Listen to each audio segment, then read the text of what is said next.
Since Repair Clinic encourages you to perform this repair safely, a warning icon will appear when you should use caution. Before you replace the fuel cap on your string trimmer, make sure the engine has cooled.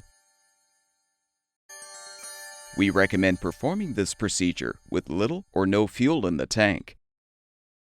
If still intact, unthread the old cap and pull the retainer free of the tank.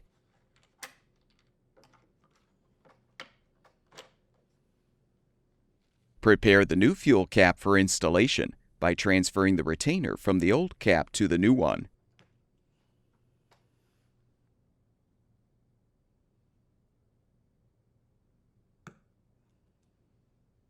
Insert the retainer into the tank first. Then thread on the new cap.